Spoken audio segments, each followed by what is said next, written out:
Hello everyone and welcome to Action RPG. I'm your host Aaron, and for today's video we're headed to the world of Last Epoch. Now as you might know, Mike, one of the senior developers at 11th Hour Games, does his Friday live stream on Twitch. And every Saturday I drop my series video Dev Chat, where we break down, talk about leaks, and I give my opinion on that stream. Now this last Saturday when I dropped that video, I made a statement and I asked a question, because I was wondering about two very distinct things about the future of the game.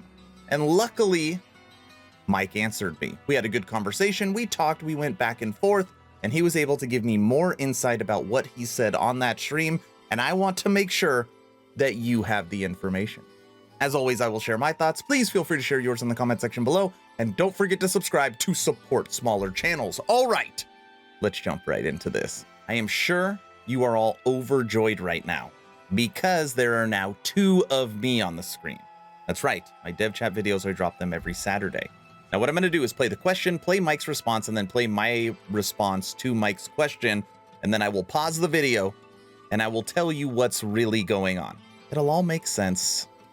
Just be patient. Moving on to the cosmetic shop.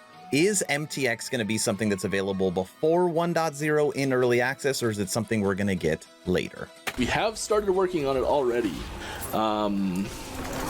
Like the visual design, the layout, what sort of things are going in it, that stuff. That's all in development already. It's not like it's not an ultra high priority thing. It's not something that will hold back other features. But it'll go in when it's ready. Okay. He goes into a little more depth later and actually starts a conversation, if you want to go back and watch the stream, where like, should we, shouldn't we, what do you guys think? Mike, you need to listen to me for a second. Just hear me for a second. I've talked to hundreds, maybe thousands of people about this game. Probably through my channel, I've made over 100 videos, probably sold over a couple hundred copies. Okay, just listen to me for a second. Do not add in paid microtransactions for cosmetic items for skills or gear until every single 2D image matches the 3D render in game. I literally cannot be more clear about this.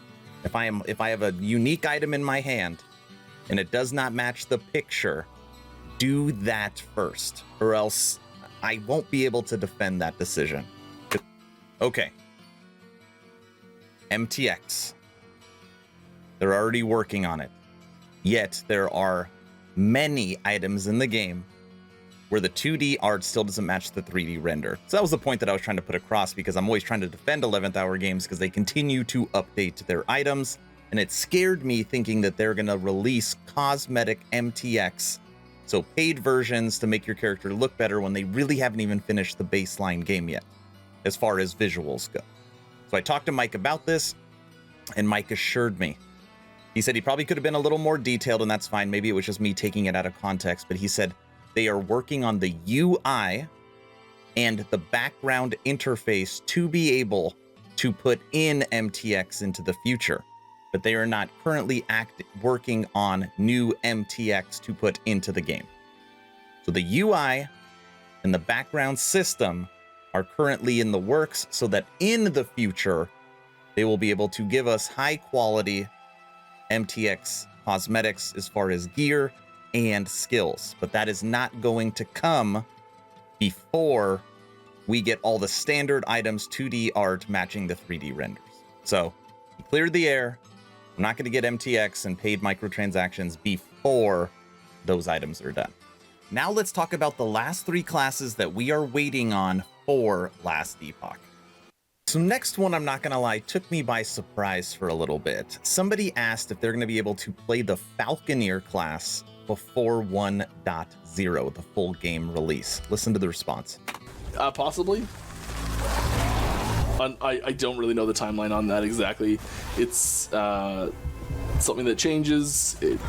There's a lot of things that will determine when 1.0 happens. There's a lot of things that will determine when those classes get put in. You know, like those are both numbers that move on their own. Okay. I was under the impression that the 3 classes, Runemaster, Warlock, and Falconeer, would be complete and in-game for 1.0 full game launch. Now, maybe we get those classes for the game launch. So like the day 1.0 drops is the day we get those 3 classes.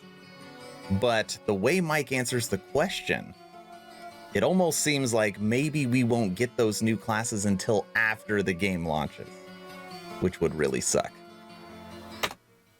Okay. I also have the response, or I guess the answer to this question. And Mike wanted to be clear with me. The absolute latest that we would get Warlock, Runemaster, and Falconeer would be 1.0. Which means 100% once the game launches 1.0, every class will be in the game. Now, this is what kind of blew my mind, okay? So that's been answered. Now, what we're getting on Friday, right? 083. There is a large update coming to the Void Knight. Basically, the Void Knight is going to be like an entirely new character. And this is what Mike told me.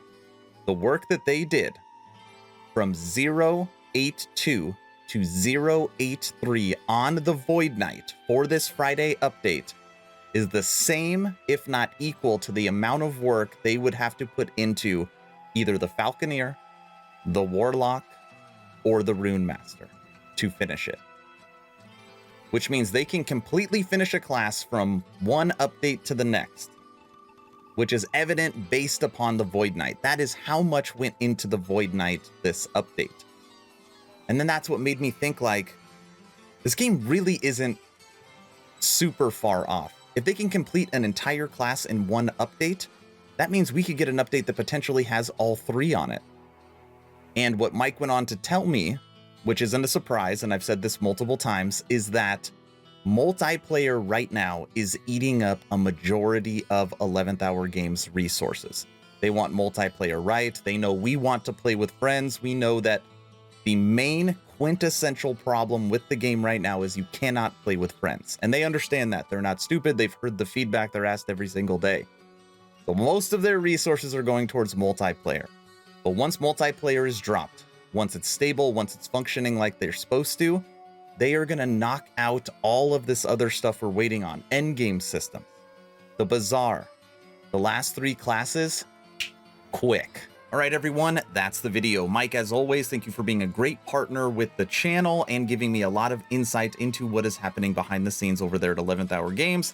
I got your guys' back. Keep doing what you're doing. But I want to know your opinion, the viewer, the ARPG community. What do you think of the job? What do you think of the communication? Are you excited for this Friday's next update, 083? Let me know in the comment section below. I'm sure you've heard by now that I have officially started a Twitch. I will actually be streaming today at noon, 12 p.m. PDT.